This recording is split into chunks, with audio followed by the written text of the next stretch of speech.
हम संगीता ठाकुर स्वागत करे छी अपन यूट्यूब चैनल मिथिला के नगरिया में। आइ के एहि वीडियो में बुझब जे नव विवाहित यानी नवकन्या जिनकर पहिल बरसाइत छनि ओ बरसाइतक पूजा केना करती। हर जगह के नियम में कुछ अंतर भ सकै अछि, मुदा मिला जुला के लगभग मिथिलांचल में एके रंग बरसाइत पूजे के विधि अछि। हमरा जतेक जानकारी अछि, जतेक नियम हम बुझे छी, अहाँ सबसे शेयर कर रहल छी। हम जतेक नियम बता रहल छी, अगर अहाँ सबके क्षेत्रक हिसाब से कुछ अंतर रहत त कमेंट में अपन गांवक नाम के सहित जरूर लिखब। बरसाइत के एक दिन पहले ही नियम शुरू भ जात। कन्या बरसाइतक एक दिन पहले ही नहा खेती।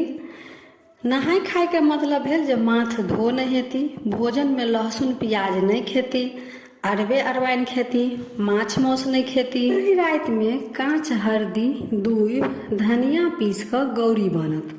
गौरी बने से पहले घरक गोसाई ब्राह्मण के गीत गावल जात आ गौरी जखन बनत तो गौरी बनाव काल में गौरी गीत हैत। गौरी बना नव सरबा में राख लाल कपड़ा से झाँपल जात। तखने विषहारा लेल लावा भूजल जात आ उड़ीद दालि के बर सेहो बनत। बर केना बनाब तो उड़ीद दालि के फुला क पीस लेब आ गोल गोल कनि चपटा क तेल में छानि लेब। जखन ओ ठंडा भ जात तो सुतरी में गाँथ क माला बना लेब। ओ माला बहिनी में पहिरा देब। माला में 14टा बर रहत। बर गाँथा समय सुइया के प्रयोग नहीं करब। कोनो कटकी के सहारा ल सुतरी में गाँथ लेब। लावा भूज क बीछ बना क बहिनी में भर क राख लेब। सोन के गेरुली सेहो बना क राख लेब।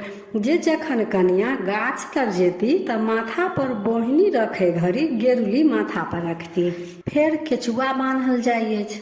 जखन कन्या कथा सुनै छथिन त केचुआ कन्या के हाथ में रहै अछि। केचुआ हाथ में ल क कथा सुनल जाइ अछि।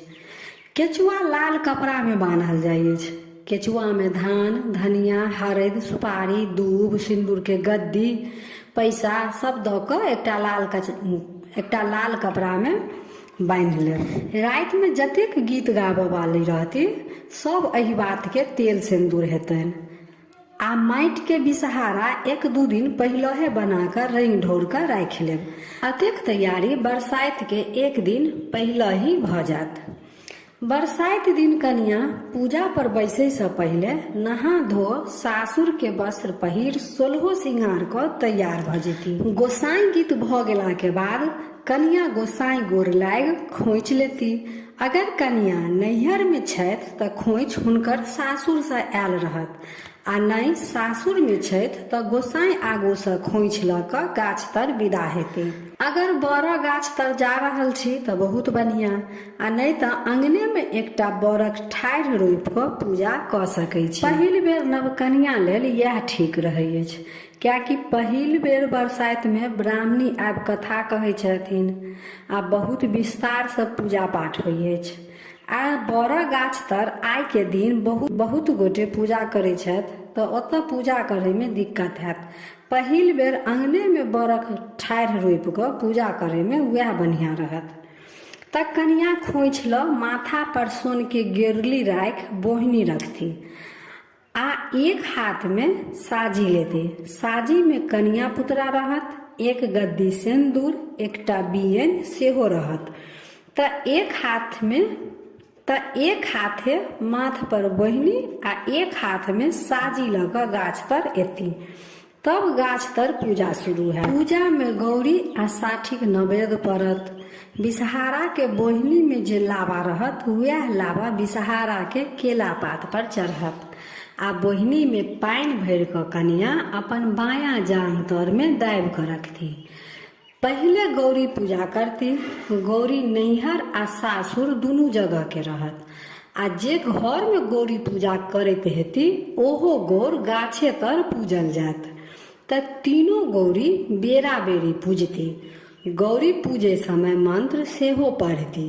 गौरी पूजे के मंत्र अछि, हे माँ गौरी महाभागे चानन डाढ़ि तोड़ैत एलहुँ, फूलक माला गुथैत एलहुँ, फूलक माला अहाँ लिअ आ सोहाग हमरा दिअ। यह मंत्र पढ़ैत 3 बेर सिन्दूर अनामिका आंगुरसँ गौरी के लगेती आ गौरी के लगा कऽ अपन माथ में लगेती। साठिक नैवेद्य में फुलायल मूंग आ चना जरूर राखब। चेन्नई के दही सरबा में सेहो रहत। एकटा डाली पर अरबा चाउर, ओहि पर कुछ पाई सेहो राखल जात, जे कि पंडिताइन के भऽ जेतनि। बेरा बेरी कऽ कऽ कनिया सबके पूजा करती, फिर बरक गाछ के पूजा करती। सब पूजा भेला के बाद कथा सुनती। कथा सुने घड़ी हाथ में केचुआ रखती। एकटा बरक पात तोड़ माथ पर आंचर तर में सेहो रखती। जखन कथा समाप्त भऽ जात तब बोहिनी के जे बरक माला पहनेने रहबे ओही में से बर तोड़ कऽ एक बेर पाछा फेंकती आ एक बेर आगा फेंकती। जखन पाछा फेंकती तऽ कहथिन मोर दिया आ जखन आगा फेंकती तऽ कहती बर लिया। अहिना 7 बेर आगा आ 7 बेर पीछा फेंकती। माथ पर जे पात रखने रहती ओहो बरक पात तोड़ तोड़ कऽ 7 बेर पीछा आ 7 बेर आगा फेंकती आ ओहिना फकरा पढ़ती। तय के बाद कन्या पुत्रा के बियाह करेती।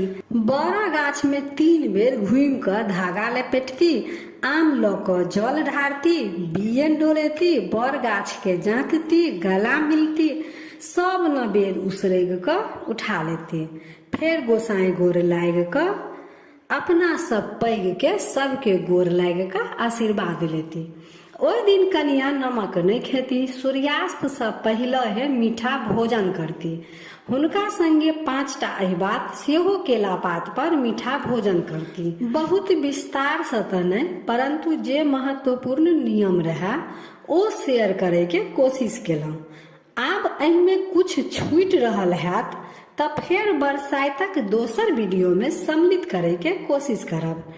तब वीडियो केहन लागल कमेंट जरूर करब आ नीक लागल तऽ लाइक शेयर सब्सक्राइब कऽ कऽ मैथिली भाषा के सपोर्ट जरूर करब।